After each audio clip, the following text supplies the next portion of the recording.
दोस्तों, आज हम पढ़ेंगे the expanding radius of liberty the article in article 21। Article 21 right to liberty कहलाता है, लेकिन इसका जो एक्सपेंड है ये बहुत ही एक्सपेंडिंग रेडियस बहुत बड़ा है। ये साल दर साल 1950 से एक एक गोपालन के केस से लेकर प्रेजेंट तक इसकी राइट टू लिबर्टी को हमने इंटरप्रेट किया है जुडिशरी ने हमारी, और उसके कौन कौन से केसेस हैं, कौन से अमेंडमेंट्स हैं, आज हम इस वीडियो में पढ़ेंगे। तो अंत तक ज़रूर देखिएगा ये वीडियो को शेयर, लाइक और सब्सक्राइब और फॉलो करना ना भूलिएगा चैनल को। तो चलिए स्टार्ट करते हैं।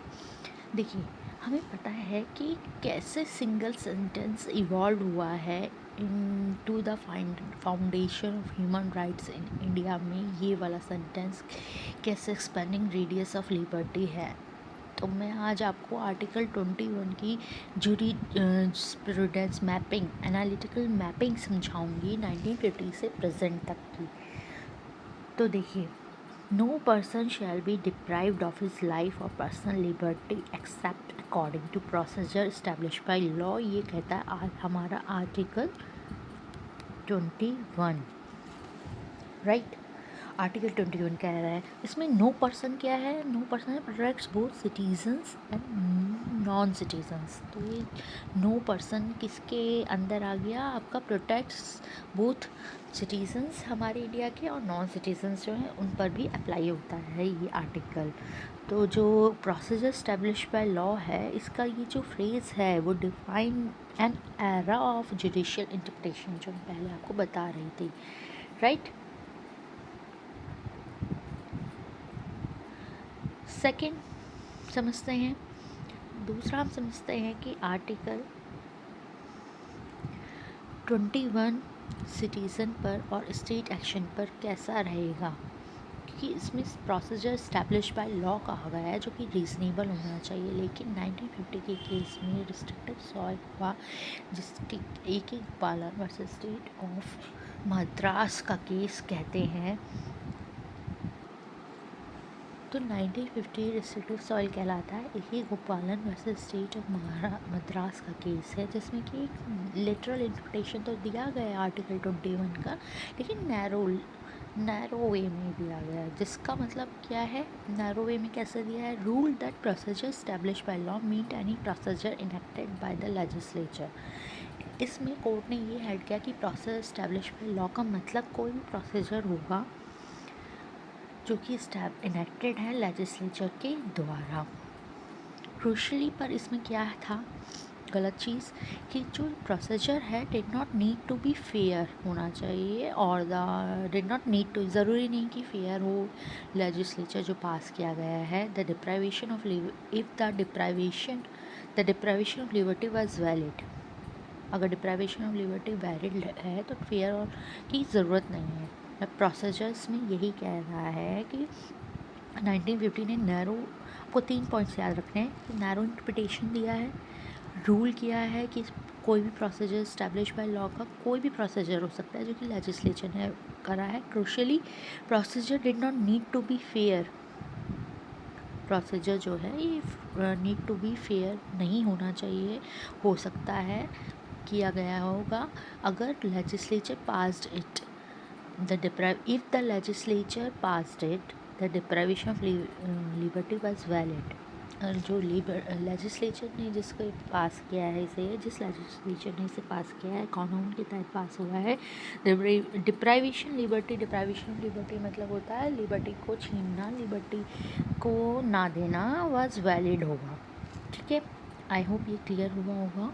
क्लियर अगर हो गया है तो थम्स अप करते रहिएगा और लाइक करते रहिए, और कोई भी डाउट क्वारी होती है तो उसे भी ज़रूर पूछ लीजिएगा। अब आते हैं 1978 के केस में, जिसमें स्टेट एक्शन वाटरशेड पाइवट की तरह है। Maneka Gandhi versus Union of India का केस 1978 का है, जिसने ओवरटर्न किया AK गोपालन के केस में। कैसे किया? जो सिटीजन की लिबर्टी है, स्टेट एक्शन कैसा होना चाहिए? फेयर होना चाहिए, जस्ट होना चाहिए और रीजनेबल होना चाहिए। सेकेंड, ओवरटर्न कैसे किया?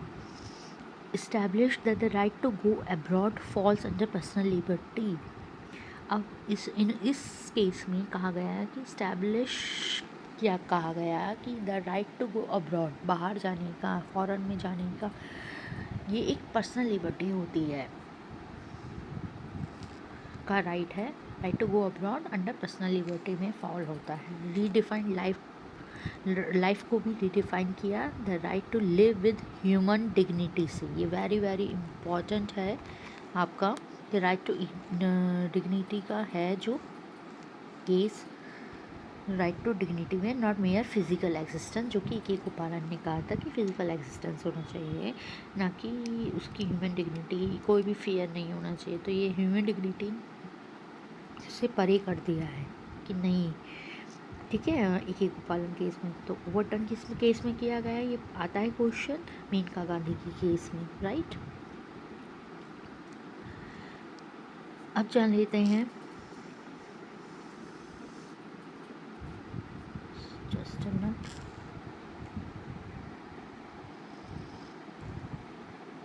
अब पैराडिज्म शिफ्ट जान लेते हैं। पैराडिज्म शिफ्ट क्या है?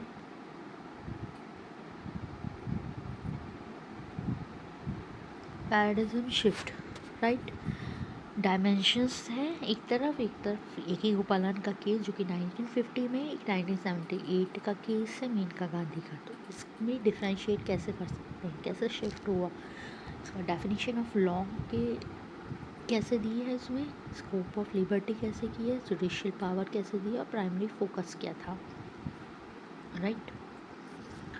तो जानते हैं, आइए। एक ही गोपालन का case any enacted legislative procedure की बात करता है, वहीं 1978 मेनका गांधी का केस कहता है कि मस्ट बी फेयर होना चाहिए, legislative procedure establish by law, just होना चाहिए, इस्टेब्लिश्ड होना चाहिए, फेयर होना चाहिए, रीजनेबल होना चाहिए, राइट। स्कोप ऑफ लिबर्टी कैसा है? कन्फाइंड टू फिजिकल रिस्ट्रेंट तक कन्फाइंड है, और ये ह्यूमन डिग्निटी और ट्रैवल पे भी एक्सपेंड करता है मेनका गांधी का केस। जुडिशियल पावर क्या है? Courts defer entirely to the legislature. Courts कहाँ से? लेजिस्लेचर पे डिपेंड है, डिफर कर रहा है। कोर्ट्स कैन एक्टिवली रिव्यू, वहीं 1978 के केस में courts can actively review laws for substantive fairness, ठीक है। सब्सटेंटिव फेयरनेस, एसेंशियल फेयरनेस जो होती है उस पर रिव्यू करता है। Courts can actively review laws, किसके लिए? सब्सटेंटिव फेयरनेस होना चाहिए, नेचुरल जस्टिस का प्रोसीजर फॉलो करना चाहिए। Primary focus mere physical existence था 1950 के केस, ए के गोपालन के केस में, और the quality and dignity of life किस पर फोकस करता है? प्राइमरी फोकस 1978 का केस क्वालिटी और डिग्निटी पे फोकस करता है, किसकी? लाइफ की। अब एक्सप्लोजन ऑफ राइट्स देख लेते हैं।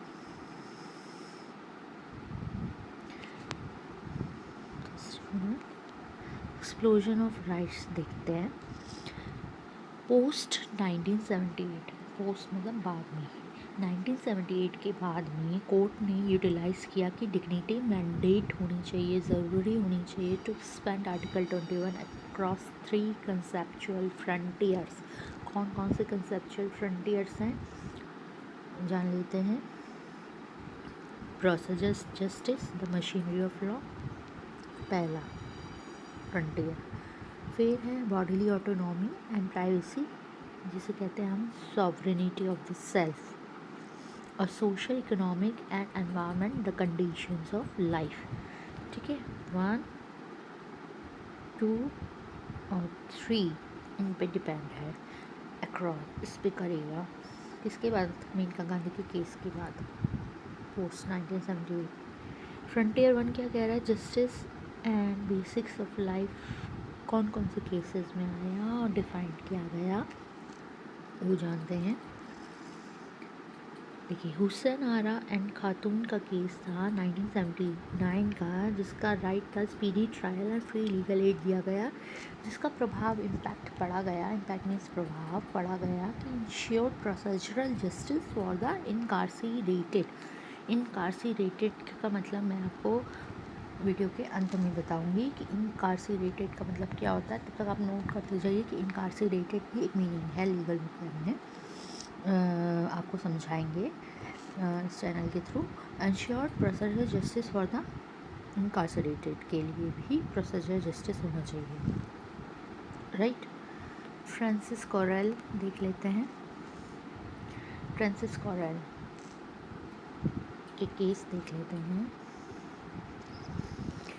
फ्रांसिस कॉरेली मोलिन 1981 का केस है। इसमें right basic necessities and association में बोला गया है कि इम्पैक्ट जिसका प्रभाव पड़ता है अफर्म्ड, जिसमें इस केस में अफर्म किया गया है right to food, clothing, shelter and freedom to associate with family and friends से भी एसोसिएट किया गया कि ये right to food, clothing, shelter, freedom associate with family and friends से भी किया गया। अब ओल्गा टैलिस का केस है। ओल्गा टैलिस का केस कैसा है? Right to livelihood, right to livelihood का केस बताता है 1985 का। इम्पैक्ट है इसका depriving someone of their livelihood inevitably deprives them of their life, right. भाई किसी को डिप्राइव करना उसकी लिवलीहुड से, उसकी लाइफ से ही डिप्राइव करना है। इस केस में किस केस में कहा गया? ओल्गा टैलिस। जो मैं केसेस बता रही हूँ are very very important students, और ये बहुत ही क्वेश्चंस पूछे जाएंगे आपकी जनरल नॉलेज के, लीगल नॉलेज में भी के लिए भी इम्पॉर्टेंट है। अब जान लेते हैं the pipeline to constitutional amendment. अब इसमें कौन सा कॉन्स्टिट्यूशनल अमेंडमेंट किया गया? 86, जिसके तहत कौन सा कब किया गया, कौन सा कैसे किया गया और कौन सा अमेंडमेंट हुआ और क्या कहता है वो अमेंडमेंट, कौन सा आर्टिकल ऐड किया गया, ये सब मैं इस पोर्शन में बताऊंगी, इस पार्ट में। The pipeline to constitutional amendment, how judicial momentum force structural legislative change. कैसे स्ट्रक्चरल लेजिस्लेटिव चेंज हुआ जुडिशरी में के तहत, तो जान लेते हैं। देखिए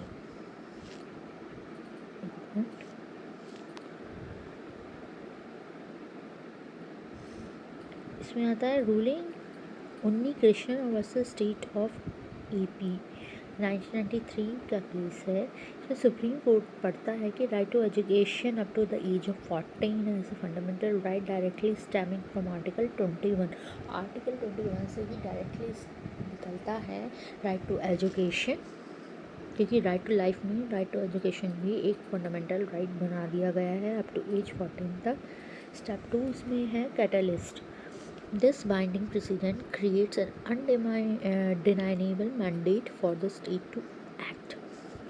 ठीक है, This binding precedent creates an undeniable mandate for the state to act. State के लिए binding, ये जो binding precedent मीन्स जो पहले के आदेश दिए गए हैं कोर्ट ने इसमें, no creates an undeniable mandate to the for the किसके लिए? For the state to act, कि state act करे। स्टेप 3 में अमेंडमेंट हुआ। कौन सा अमेंडमेंट? वेरी इंपॉर्टेंट 86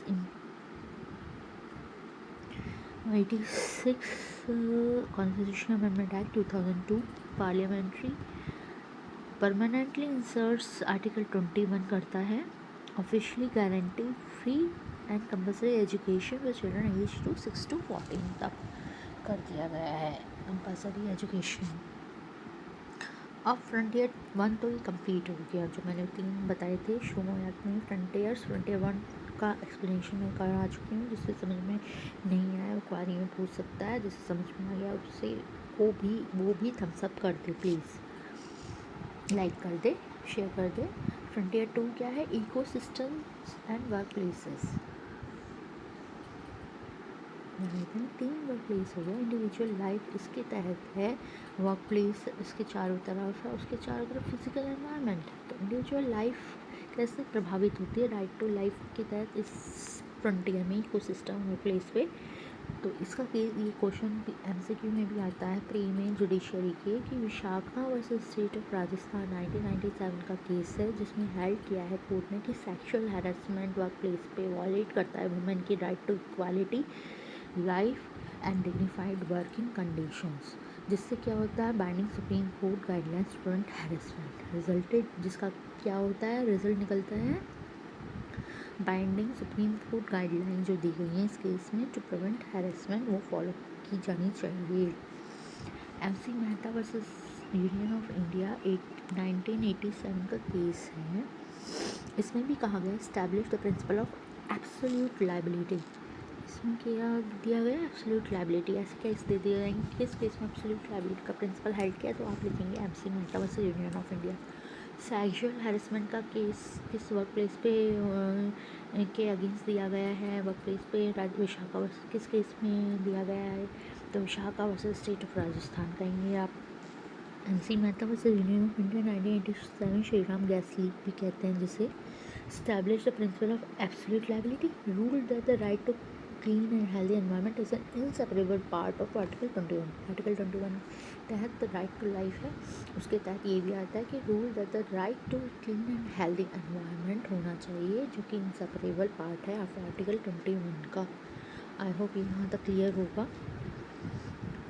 अब जानते हैं 2017 में प्राइवेसी माइलस्टोन के बारे में, जो कि बहुत ही इंपॉर्टेंट केस है, KS Puttaswamy versus Union of India 2017 का। इसमें क्या फाइंड किया गया, सबसे इम्पॉर्टेंट ये बताते हैं, जो कि यूनानिमस बेंच 9 जज की बेंच ने डिक्लेयर किया है that the right to privacy से कॉन्स्टिट्यूशनली प्रोटेक्टेड फंडामेंटल राइट है।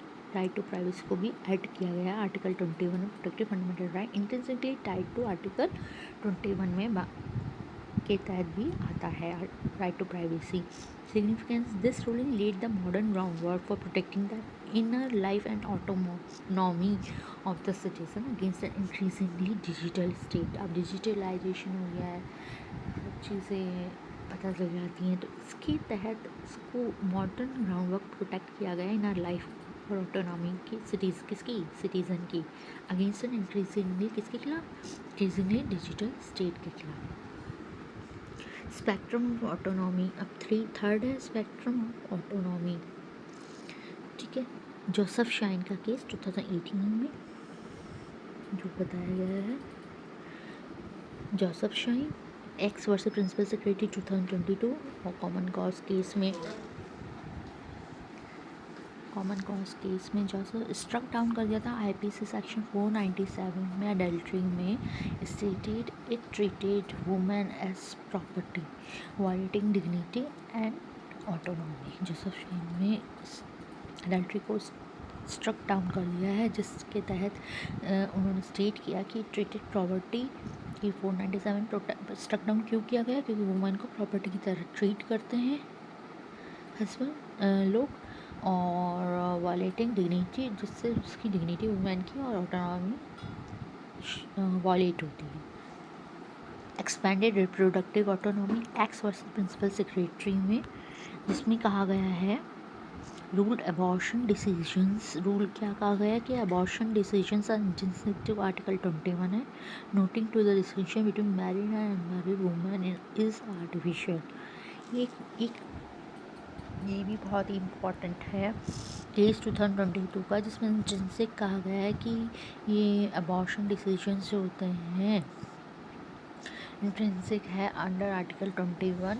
Noting the distinction between married and unmarried women is artificial है, कि डिस्टिंक्शन कर रहे हैं हम कि मैरिड को हक है और अनमैरिड को नहीं है, वुमेन को इज़ आर्टिफिशियल है। इसके तहत कॉमन कॉज क्या कह रहे हैं, recognise the right to die with dignity को लीगलाइज कर दिया यूथनेशिया के through, and permitted advance medical directives को। इंटरनल रिलेशनल मीडियम हो गया और एक्सटर्नल बॉडीली हो गया। जोसेफ शाइन में इंटरनल रिलेशनल हुआ, स्पेक्ट्रम ऑफ ऑटोनॉमी को समझाया गया है एक्सटर्नल बॉडी में। अब द मॉडर्न टेस्टिंग ग्राउंड क्या था, इन री article 370 constitutional validity of repeal 2023 में जो आर्टिकल 370 को कॉन्स्टिट्यूशनल वैलिडिटी ऑफ रिपील समझाया गया है। मॉडर्न टेस्टिंग कॉन्टेक्स्ट क्या था, primary case about federal structure and the repeal of article 370, article 21 से निकलता है वाइटल फूड इमर्ज ऐसे आर्टिकल 21 इमर्ज कहते हैं किस तरह से होता है वाइटल फोकल पॉइंट कैसे। द आर्टिकल 21 आर्ग्यूमेंट ये कह रहा है कि extensive arguments revolve around the denial of democratic freedoms, क्योंकि आर्टिकल 370 इसको पढ़वाऊँगी मैं, पता होना चाहिए आपको, नेक्स्ट वीडियो में बताऊँगी। लेकिन उससे पहले ये जानिए कि आर्टिकल 21 का आर्ग्यूमेंट क्या था कि extensive arguments revolved around the denial of democratic freedom, internet access, mobility under article 21 during the prolonged lockdown in Jammu and Kashmir. मतलब डिनायल ऑफ डेमोक्रेटिक फ्रीडम्स हुआ, ठीक है, इंटरनेट एक्सेस के थ्रू का भी डिनायल हुआ, मोबिलिटी जाने आने का भी डिनायल हुआ under article 21 during the prolonged lockdown जब लगातार जो कश्मीर में। तो 21 का आर्टिकल का आर्ग्यूमेंट है। मॉडर्न रेडियस ऑफ लिबर्टी, इसके तहत ये सब जितने भी केसेस हैं इसके तहत रिवॉल्व होता है article 21 of life and liberty. What began in 1950 as ये जान लेते हैं। What began in 1950 as a narrow protection against physical restraint has evolved most expensive fundamental right in Indian Constitution, protecting the citizen from the first breath to their final right to die with dignity। ये important है कि final right of life से लेके final right to die भी इसमें include हो गया है, पर किसके साथ, विद डिग्निटी से, विथ डिग्निटी। तो ये था हमारा आज का आर्टिकल 21 का पूरा लेक्चर, डिटेल्ड लेक्चर। आशा है आप सबको समझ आ रहा होगा, समझ आ रहा है। प्लीज़ लाइक शेयर कमेंट ज़रूर कीजिएगा और चैनल को सब्सक्राइब, यूट्यूब चैनल को सब्सक्राइब कर दीजिएगा, इंस्टाग्राम चैनल पेज को फॉलो कर लीजिएगा और ज़्यादा से ज़्यादा जुड़ के लीगल बुक एबेसोमिया को मोटिवेशन सपोर्ट कीजिएगा। धन्यवाद, दिखते रहिए लीगल बुक एबेसोमिया। ये था आर्टिकल 21। Thank you.